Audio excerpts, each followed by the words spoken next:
All the latest coming in on China and Taiwan as China has now begun military drills near the Taiwan Strait. This comes on the same day as a senior US official held a high-level meeting in Taipei. The US and Taiwan are strengthening their ties and China is watching with growing concern. China has now stepped up military exercises near the island nation. Taiwan confirms that multiple Chinese aircraft have approached the island. Chinese Air Force jets crossed the midline of the Taiwan Strait and also into southwestern air defense identification zone. Taiwan's scrambled fighters are monitoring Chinese activities at the moment. Chinese Defense Ministry spokesperson has also said that the drills were taking place near the Taiwan Strait and involved People Liberation Army. He said affairs in Taiwan were China's internal matter. He also accused US of using Taiwan to establish control over China. He went on to say that those who play with fire will get burnt. And so China has time and again attempted to assert its dominance over Taiwan. Its relations with the United States have only worsened in the past few years. The two countries have been locked in a trade war since 2018. They have clashed over COVID-19 pandemic and have accused each other of espionage as well. Another interesting point to note is that US Undersecretary for Economic Affairs Keith Krach began the first day of his visit to Taiwan. He's due to meet President Tsai Ing-wen of Taiwan. He will also attend a memorial service for Taiwan's late President Lee Teng-hui. China has threatened to make what they call necessary response to the trip. Chinese fighter jets crossed the midline of the Taiwan Strait last month. This also happened when US Health Secretary Alex Azar was in Taipei. Joining us live from Taipei is William Yang, our guest, who is the Vice President of Taiwan's Foreign Correspondents Club. Thank you, William, for joining us on this broadcast. Now, an editorial in China's Global Times has stated that Taiwan is increasing the risk of a military conflict by siding with the US. Is this a real possibility now amid reports of US arms sales to Taiwan?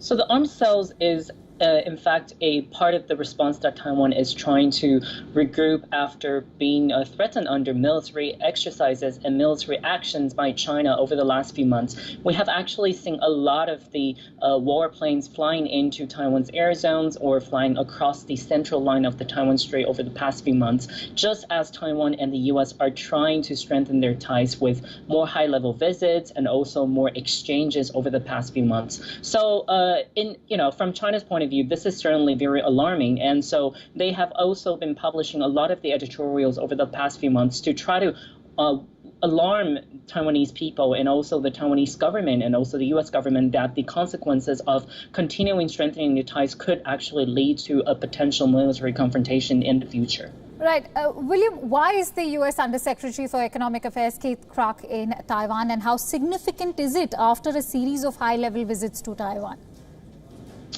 So it is believed that Krach's visit this time is a response or also a show of goodwill from the U.S. side after Taiwan announced that it is going to loosen the limitation and the the import ban on some of the U.S. pork and U.S. beef, which has been kind of like stagnant over the last few years. That has prevented Taiwan and the U.S. from starting a bilateral negotiation for a free trade deal. So this is the first step from the U.S. side to hint that there will be more high-level economic dialogues from the coming months, because Krach, in fact, has been assigned by the State Department as the person who's going to be in charge of facilitating the future bilateral free trade negotiations. Right.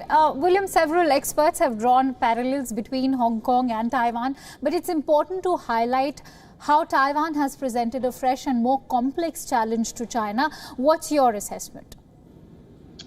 Right. So comparing to Hong Kong, I think the very important thing is that Taiwan does have a very functioning democracy and the governance system. So in the challenge of the COVID-19 pandemic, we have actually seen Taiwan being brought up by different parts of the world as a model that they really wanted to learn. And Taiwan has really gained a lot of the access to engage with high-level officials from different countries. And there are the frequency of bilateral dialogues between Taiwan and other governments are actually increasing over the last few months. So that, of course, in China's eyes, is very, very, it's like a thorn on its side, and it is like getting ready to try to remove it. But the U.S. definitely sees a chance of helping Taiwan in this way. So we are actually seeing Taiwan being empowered by the support of the U.S., and it's presenting a very unprecedented and like unthinkable challenge to China. Maybe just a year ago,